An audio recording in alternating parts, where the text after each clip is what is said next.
নমস্কাৰ।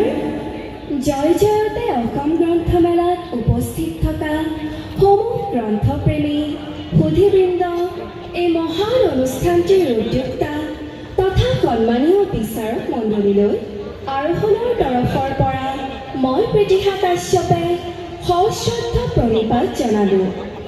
আজিৰ এই সন্মানীয় গ্ৰন্থমেলাৰ প্ৰথম দিনটোত ডক্টৰ ভৱেন্দ্ৰনাথ শইকীয়া শিশু কল্যাণ ন্যাস আৰোহণক অনুষ্ঠান পৰিৱেশন কৰাৰ সুযোগকণ দিয়াৰ বাবে উদ্যোক্তাসকললৈ মই অশেষ ধন্যবাদ জ্ঞাপন কৰিছোঁ।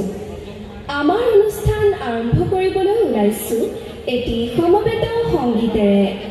মহাপুৰুষ শ্ৰীমন্ত শংকৰদেৱৰ লগতে অসমৰ বৰেণ্য শিল্পী কেইগৰাকীমানৰ গীতৰ কলিৰে এই সমবেত সংগীতটি সজোৱা হৈছে। পৰিচালনা সংগীত গুৰু শ্ৰীযুত নিত্যানন্দ ডেকা ছাৰৰ। এয়া ডক্টৰ ভৱেন্দ্ৰনাথ শইকীয়া শিশু কল্যাণ ন্যাসৰ ছাত্ৰ ছাত্ৰীসকলে পৰিৱেশন কৰিব এটি সমবেত সংগীত।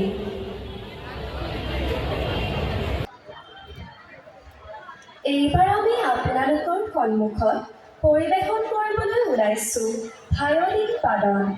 ভায়লিনৰ শিক্ষাৰ্থীসকলৰ লগতে সহযোগ কৰিব তবলা শাখাৰ ছাত্ৰসকলে। পৰিচালনা গুৰু ধনজিৎ ডেকা ছাৰৰ।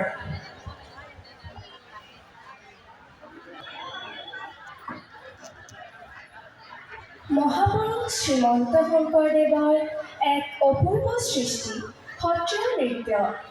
এইবাৰ আমি পৰিৱেশন কৰিবলৈ ওলাইছোঁ মহাপুৰুষ মাধৱদেৱ ৰচিত এটি বৰগীতৰ আধাৰত অভিনয় কৰিব আৰোহণৰ সত্ৰীয়া নৃত্য বিভাগৰ ছাত্ৰীসকলে। এইবাৰ আমি আগবাঢ়িছোঁ তবলা বাদন অনুষ্ঠানলৈ। পৰিৱেশন কৰিব তবলা শাখাৰ ছাত্ৰসকলে। পৰিচালনা গুৰু দীপক দাস ছাৰৰ।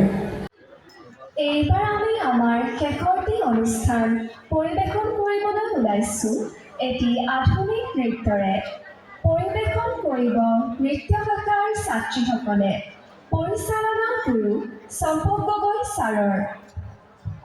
এই অনুষ্ঠানটি আগধৰোঁতে মোৰ যদি কিবা ভুল ভ্ৰান্তি হৈছে তাৰ বাবে মই আপোনালোকৰ ওচৰত ক্ষমা প্ৰাৰ্থনা বিচাৰিছোঁ। ধন্যবাদ।